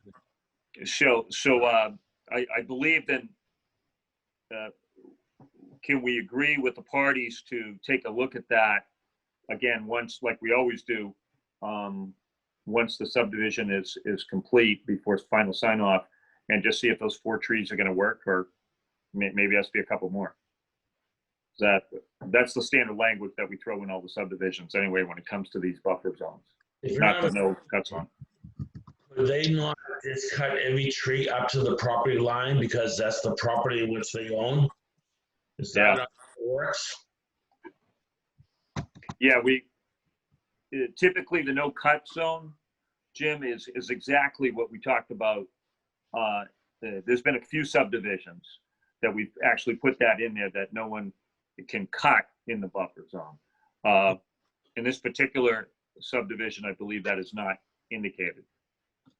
So how many feet is Ms. Colombo looking at?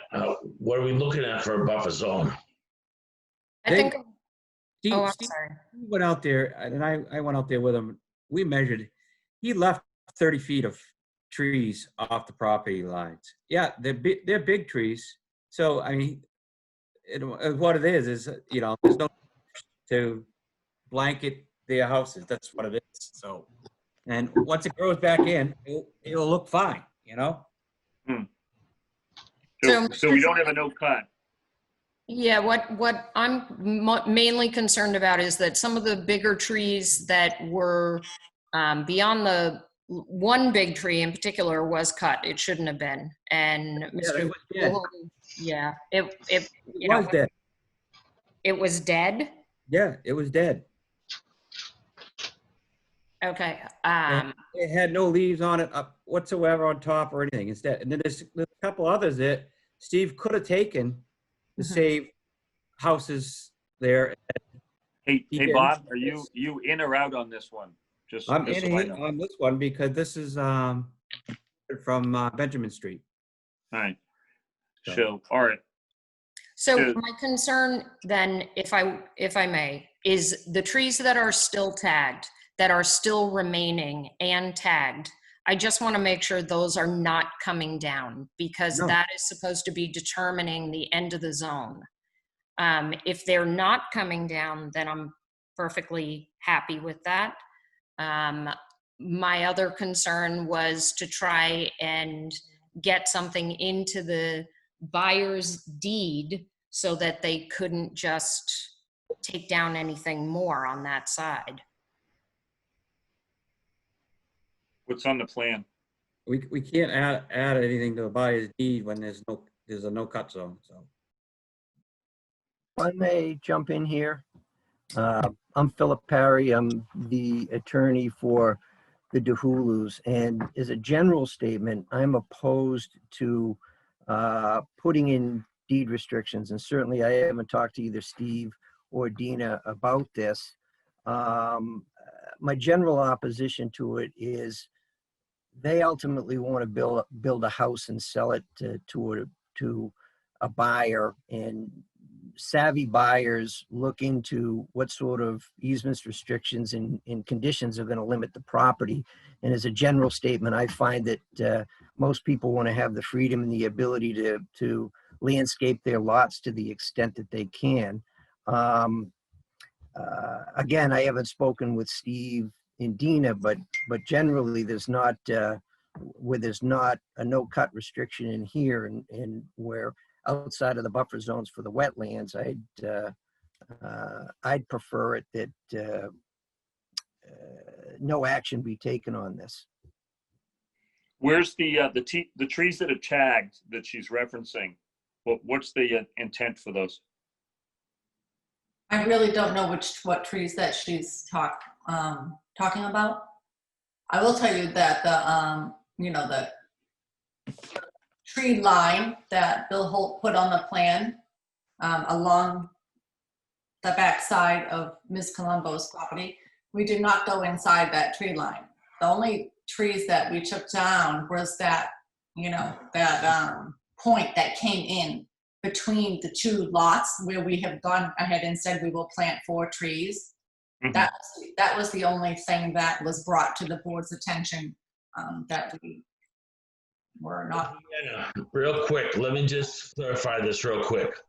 So as far as the tagging goes, no more trees are going to be taken down. That's the buffer zone in which you say I'm going to agree with. So fast forward, a homeowner comes in, buys that property, and chooses to clear more property because it's their property, i.e. trees. It has no decision on today's evaluations because you set in place a buffer. So whoever in the future buys the house, it's their property, can do whatever they please. Is that correct? Yes. Thank you. So does anybody know what those trees are that are tagged? Are those staying? I don't know for sure, Wally, but Dina, can you, I think the real question here is, are you done clearing at the site, or is there additional clearing to be done? If there's any other clearing, it would be to put in septics, and I don't have that on the top of my head to know whether or not additional trees have to be taken down for the septic systems. That will be on the approved septic system plan. And then isn't there also the water line too? Did you take those trees that are associated with the water I line think yet?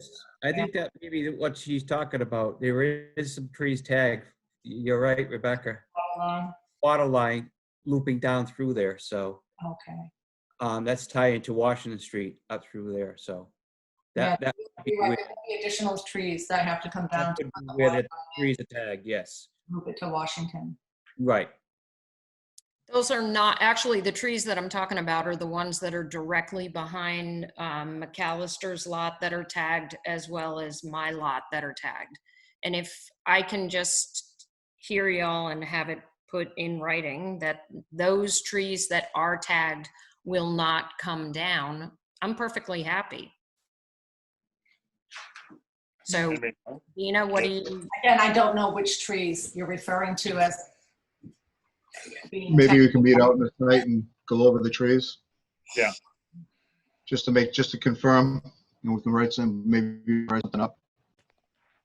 And as long, excuse me, as long as Ms. Colombo understands that while they're there, when the DeHulus build the property and improve it, when a buyer ultimately purchases the property, they may or may not be removed. That is also true, but we're also talking hindsight. I mean, that's down the future. So let's talk about the development of the land. So right now, Ms. Colombo is talking about the development of the land and where we stand with the trees that are in place. So I think it's best for Dina and Ms. Colombo to do a walkthrough and to determine for the best interest of the property right now. So if there's a septic or whatever needs to get done, that Ms. Colombo understands these have to get done, taken down for development purposes only. And then once the house is built and the development's completed, then after that, it's up to the determination of the new property owner to determine what they want to do in the future. Sure. Yeah, I think that- that sounds like a good idea. Yeah, I think that's great. That what just should be noted is that whose property is it that the trees are on? That's only my question. But Pete, was my you're next gonna be out question. there anyway, right? Just taking a look at this other stuff. When you guys walk the site with Ms. Colombo, can you just put an ear to the rail out there and just somebody let the board know on it? Because we can't protect anything that if it's on the future homeowners that they got right to the property line. But if it's somebody else's property, then the trees could be staying. And then, you know, Bob and Rebecca pointed out that you still got water lines coming through. Yes. So Yes. it's more like a clarification issue at this point. And then to be revisited later or just somebody update the board because there's not really we don't have enough information to make any decisions on this right now. Yep. Dean, and Dina, if I can ask, do you know if that property line is staked?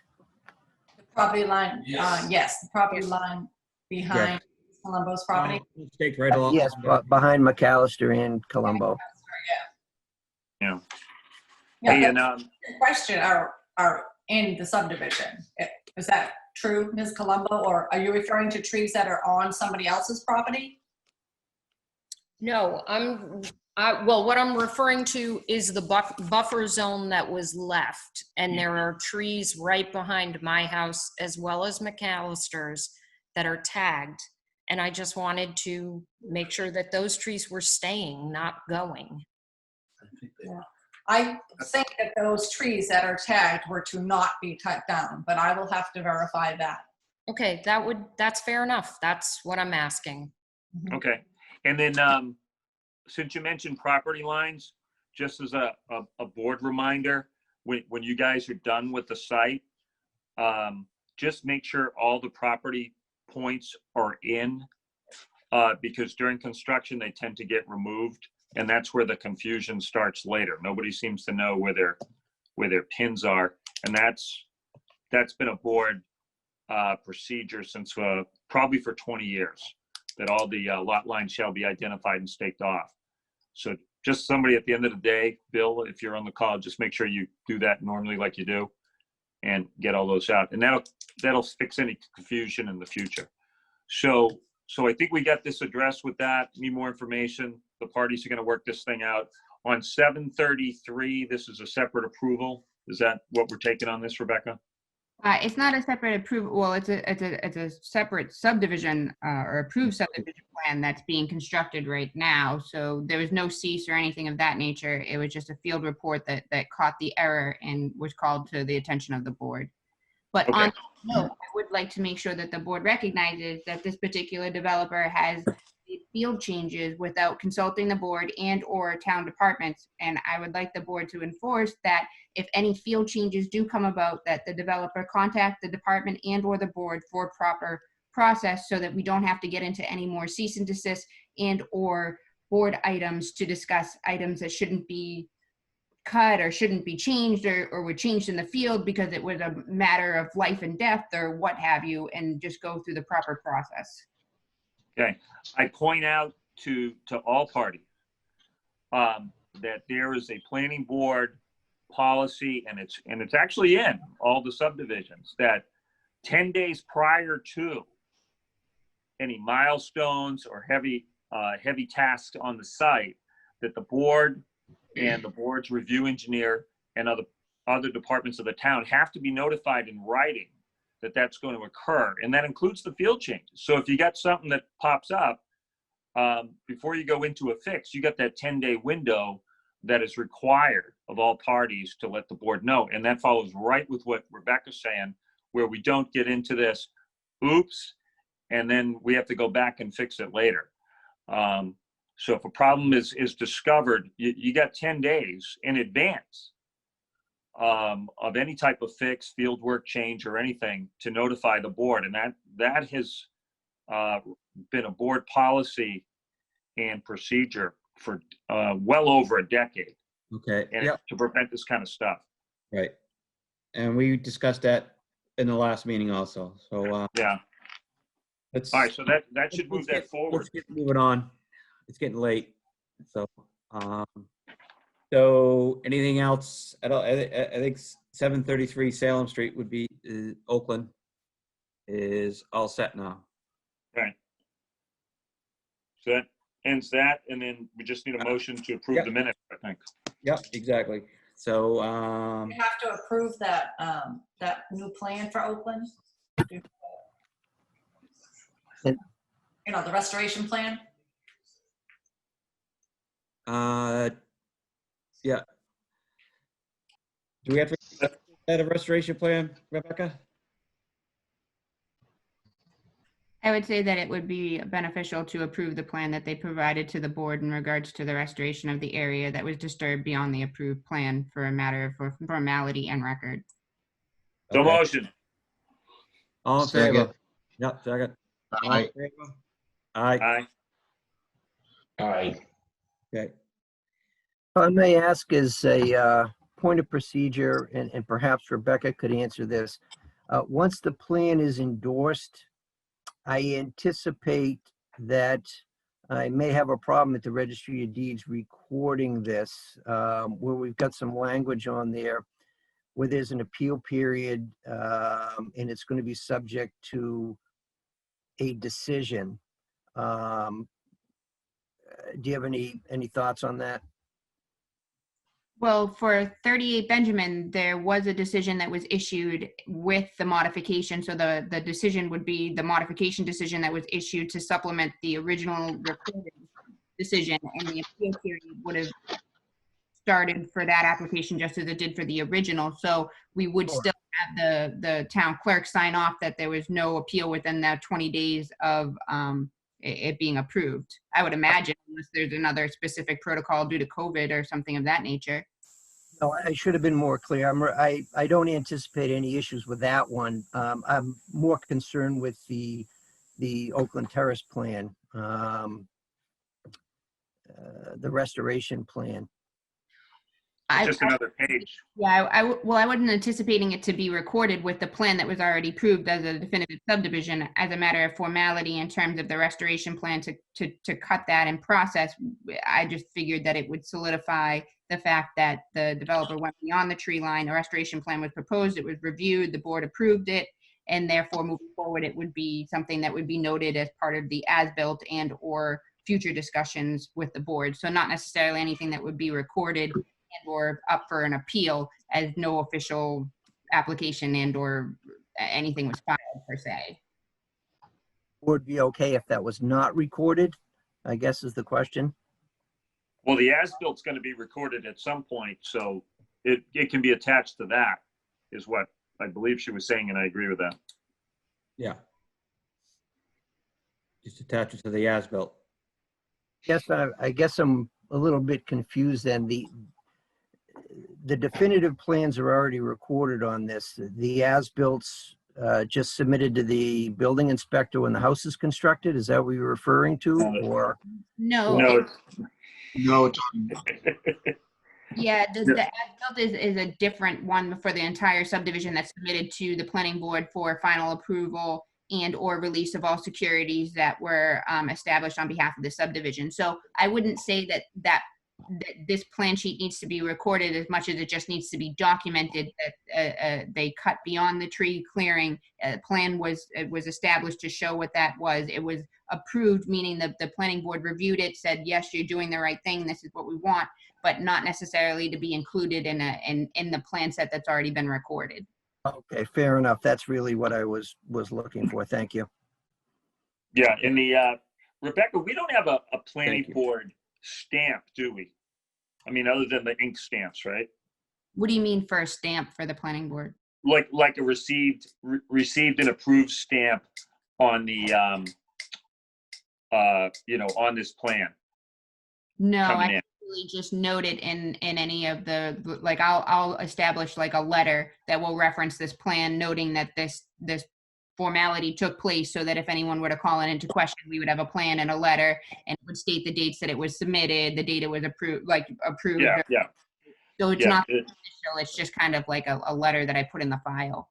Yeah, okay. Just for something the board can talk about later, but I have an idea for that. So, okay.